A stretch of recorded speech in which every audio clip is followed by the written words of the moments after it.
Hi everyone, welcome to this podcast style video where we're going to talk about what is preventing creatives from moving to that next stage in their creative work, reaching those goals, following that strategy. What are these things that are keeping so many of us stuck? We're going to look at those and talk about solutions for overcoming them without getting burned out and just following a boring strategy. I asked you all on Instagram what your current problems are, and so many of you said lack of focus, too many ideas, not enough clarity. Many of you said you just don't have a clear plan, you're winging it instead of working a strategy, and so many of you said you have shiny object syndrome. You're jumping from one thing to the next without real progress. If you're feeling any of these, tell me in the comments. Do any of these resonate with you or make you feel called out? I'm subject to all of these as well. I'm not saying that I do all these things perfectly, of course, but I do have some strategies that I follow that have helped me focus over the years, and we're going to talk about that in this podcast. So grab a hot drink or grab a pile of laundry so that you can just listen while we go through these steps. You might even want to grab a notebook so you can write down some realizations or ideas that you have as we talk about these points. So let's dive into it. I'm Liz Kohler Brown. I'm a surface designer and hand letterer who loves helping people find their style and sell their work. Let's start by looking at what I think is the most common issue that so many creatives face. And that is lack of research. The problem here is that you dive right into making art without finding out if the niche is saturated or if there's even a demand for the product or style. An example here is that you want to design a coloring book, so you start drawing line work of flowers, insects, etc. The problem here is that we don't know if the product that you're creating is going to fit into a niche that has high demand and low supply. Every company out there that is successful does product research, market research before creating the product, whereas a lot of artists create the product first. Now, there is a place for that kind of art. I do plenty of art that I'm not making to fit into a market. But if your end goal is to get found, to fit into a market, then of course we need to start by looking at the market. Do yourself a little market research before you start making art. Who's doing it? Who's finding success? How many artists are there using this particular keyword or search term? I would love to see like a whole document with pages and pages of information on keywords, links to other artists who are doing it, who's doing it the best, who is kind of okay doing it, and you feel like you could do a little bit better than them.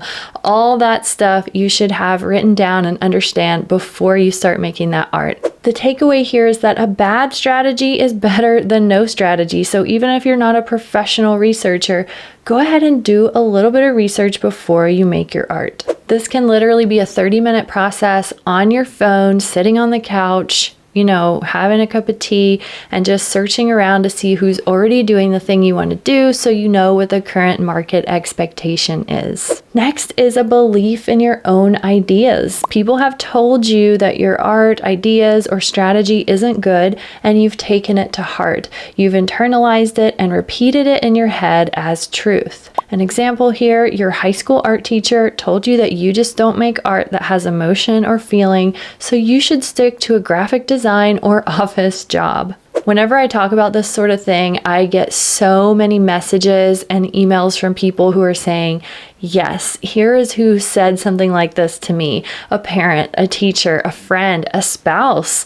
I mean, it even can be a close friend who loves you and just makes an offhand comment that just breaks your heart. And we have to recognize that those are other people's feelings and expectations and not use any of that information to build our strategy, right? Your strategy is based on data, which you just gathered in that market research phase, right? So we're looking at that data. We're not looking at feelings. I found that most of the time when people are negative at artists, they're kind of projecting their own failed creative journeys.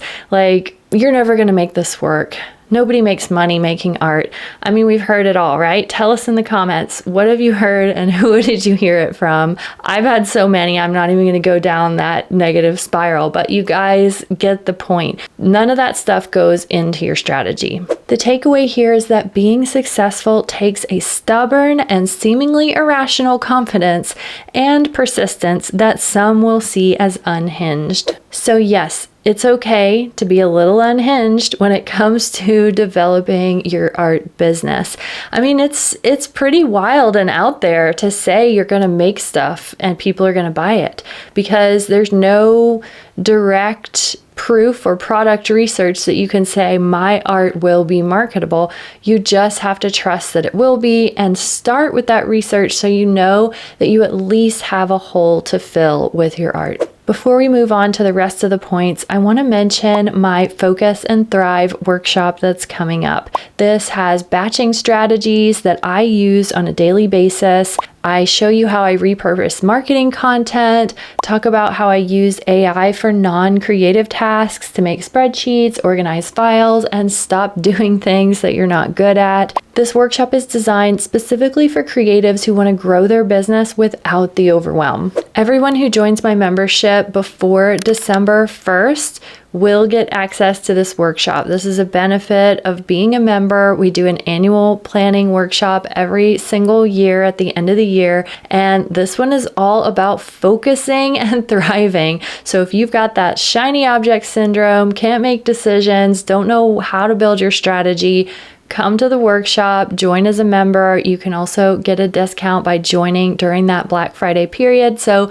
make sure you're on my mailing list. If you're not getting my emails, you're not going to find out about it. So you can sign up for my mailing list by getting any of the freebies that are on my website, and you can check out that link right below this video. Next is shiny object syndrome. The problem here is you see everyone else having great successes in the things you want to do, so you abandon your current path for the new path that seems more likely to succeed. An example here is you love designing greeting cards, but you see that insert amazing artist is selling a lot of patterns. So you try to juggle both or abandon greeting cards and wonder why you can't gain traction. I don't think shiny object syndrome has ever been worse than it is now.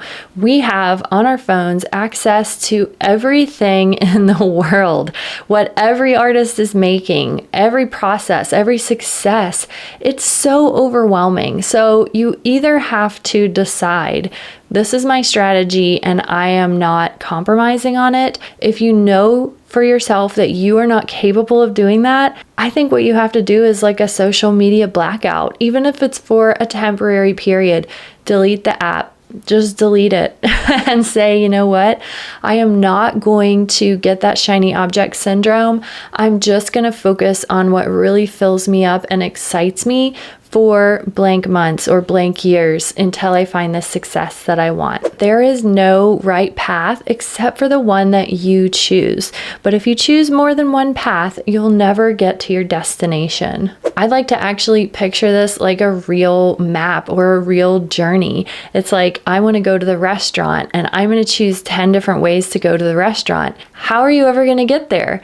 Just choose the best path, choose one path that seems the most straightforward and simple, and go that way. You know, I'll even, when I go to different places in the city, I'll take the easiest path rather than the shortest path, because I'm like, I just want to be able to relax and chill and have fun. I would apply the same thing to getting to your creative destination. It would be like, you know, if Spoonflower seems easy for you, do that. If POD seems easy for you, do that. Keep it simple, straightforward, choose your strategy, and then stick to it. The next problem that so many of you have told me that you have is a lack of time. You've tried to make time for creative work, but things keep getting in the way. Kids, family, job, health, you know the drill. For example, you sit down to draw, then your phone rings, then the laundry needs to be changed, then before you know it, the baby wakes up. I know this routine, you guys. I have been there. I've got 2 kids. I have a lot of responsibilities. So I know the struggle that happens when you try to make a schedule work when it just isn't working. I think the important takeaway here is that you have to radically shift your priorities and schedule to make time for art. Think about how you can buy, trade, sneak time blocks in regularly. I know a lot of moms who do time trades. You hang out with my kids for 3 hours, I'll hang out with your kids for 3 hours, just to get a little bit of time here and there. So you don't have to spend money to hire someone. You don't have to have an amazing family member living nearby who will take care of your kids. Cool if you do, but if you don't, you can make it work. You can also trade with people if you don't have kids. Let's say you're really good at baking.